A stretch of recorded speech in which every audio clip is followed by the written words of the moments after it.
All right, what's up, everybody?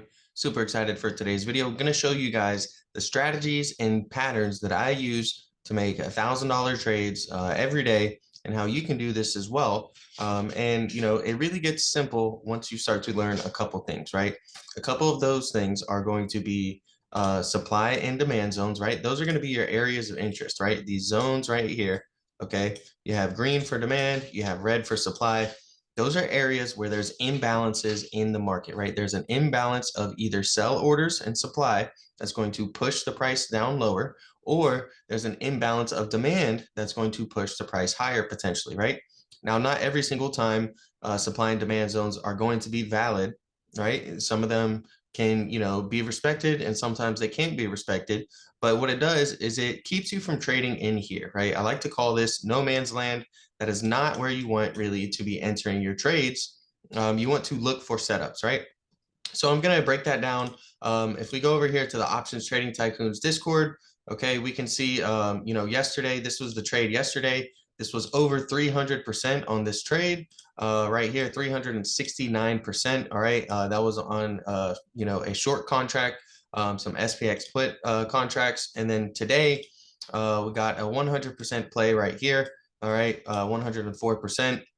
Ended up going up as high as about 125%. And these plays are in the Discord, right? These are in the Options Trading Tycoons Discord. So if you guys want to join the Discord and see these plays, get the entries and exits, get the intraday update, right? We're posting updates on the market pretty much all day, every day. Letting you know what letting you guys know what we're looking at, okay? The setups, the patterns, and the entries and exits that we are interested in, okay? So let's go ahead and break down today's trade, for instance. And what we had was we had two things, okay? We had demand zone. That's the very first thing, right? So now I'm interested in here to see, are we going to be able to get demand in here, AKA buyers, okay, to push price higher, right? And then what we're doing in here is we're also going to look for any setups, right? We're going to look for some divergences along the RSI, all right? And so what those are is that's basically when the stock price and the relative strength index are doing something different, right? So notice here on the relative strength index how we touched oversold, right? And we come down to 30, right? And look at where we are. We're up here, okay? So the price of the S&P 500 futures dropped and went lower. But as it went lower, the relative strength index actually went higher, right? And so that's what's known as a bullish divergence, and it's an indicator that you may see some bullish activity in the future. That's our first thing, right? First thing, we're in a demand zone, all right? So now I'm looking to see if buyers are going to step into the market. Second thing I'm seeing is that we're slowly starting to build a bullish divergence, right? The price of the stock is going down, but the relative strength is increasing, right? It lets us know we may get some bullish activity in the future.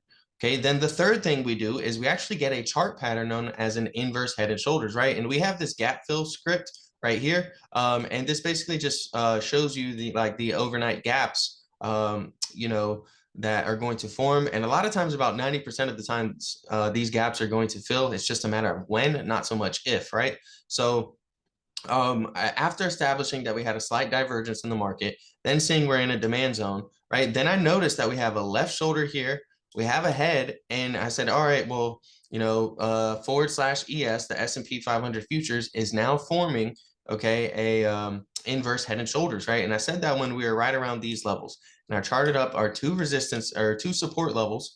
And basically, if we were going to break below these levels and start trading below there, then the pattern was going to be invalidated, right? But as you can see, we came down, all right, we came up and we just barely wicked below, but we held that level. And then that's when we got our very big pop, right?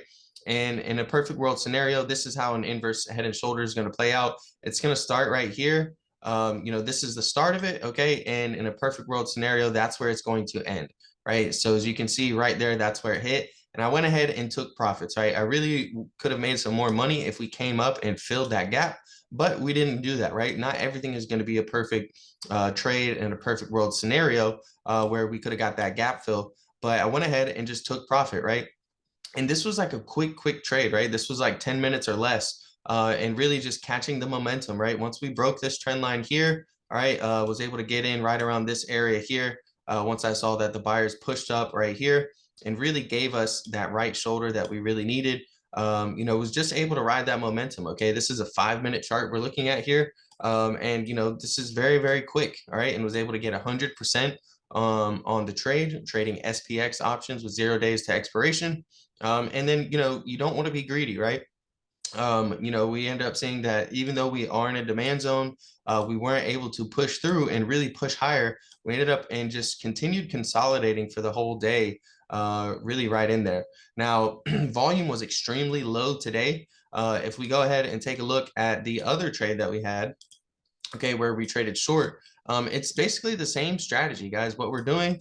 All right, and I was charting up a few things in particular on this day. I was looking to see, okay, are we getting a falling wedge here, right? And I was looking to catch a trade if we would have gotten this fallen wedge, which is a bullish pattern, and gotten a breakout to take us back up into our supply zone over here. This is when PPI data came out, right? And PPI pushed the market very high up, and we closed right up in our supply zone above, and then we ended up pushing down, right? We have this support line right here. Okay, this was a very key support line that we kept holding, right? We weren't really able to close below and really continue pushing lower. So I was real interested, right? Where are we going to get this pop up here? Well, what we ended up doing was getting a false breakout, right? And in that false breakout, we actually formed a much smaller rising wedge, right? Now, the rising wedge is a bearish pattern. And what do you know? We ended up coming here and we touched supply once, twice right here. And right around here is once I got in, okay, because again, your supply zones are imbalances pushing the market lower, right? And your demand zones are imbalances pushing the market higher, okay? That's why, these are your areas that you really want to trade and get into, right? And as we can see, we got a clean breakdown and then a retest of the rising wedge. And we ended up coming, and again, this is that auto gap fill script. And it basically is just a script that automatically runs and shows you the overnight gaps, right? So we gapped up big on the PPI data. We got a bearish chart pattern right here. We hit supply 1, 2, 3 times after really just, dropping in supply the whole morning.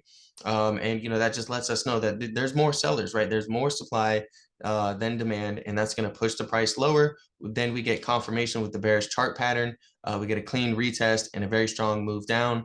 And that's how we were able to get that 300+% trade trading SPX options. Okay, so that's basically it. Just wanted to highlight some of the strategies that we're using in the Options Trading Tycoons Discord. If you guys want to join, okay, use the link in the description and use code Zachly, like the channel name ZachlyTrades. It will get you a discount on your membership. Also, as well, I do have a dividend portfolio, playlist that I recently just started. Okay, and if you take a look in here, it's going to be the dividend and wheel portfolio right here. I got about 6 videos. I'm updating that one at least about once a week, sometimes more, just depending on if I'm real active. That portfolio, when I started recording videos on it, had just reached 50K. It's well over 60,000 now. And it's not super active, right? It's not a day trading account. It's really just a buy and hold and then collect dividend income, passive income, and then also using the wheel strategy by selling covered calls and also cash secured puts, right? And using that to create some, passive income as well, right? So, been generating passive income, and then on the actual money that's invested in the account, into stocks, those are up over 20%, right? So basically just generating 3 sources of passive income there. It's really interesting, and I'm trying to get that going really, and kind of promote that a little bit more. So make sure to check that out. You can see all the stock positions that are in there, how many shares I own of which companies, and then I kind of explain the strategy behind some of my more overweight positions, some of my underweight positions, what stuff is more of like a, long-term cumulative, kind of just really hold, right? Versus some of the other stuff where it's like, okay, well, I'm looking just to ride some momentum here for the next couple months. And then I also go over a really good hedge play, right? My hedge play is actually up 78% last time I checked on that portfolio. And, it's been really, really good. So make sure to subscribe to the channel if you guys are new. I'm dropping video updates. I'm doing, trading tutorials, I also do viewer requests every week too, right? So you know, basically whatever stock, whatever cryptocurrency you guys want me to look at, chart up for you. Be happy to give you guys my own technical analysis. Just let you guys know what I'm seeing on the chart. I do those videos every week. So all you have to do is leave a comment below and I'll be happy to make a video on it basically as soon as I can.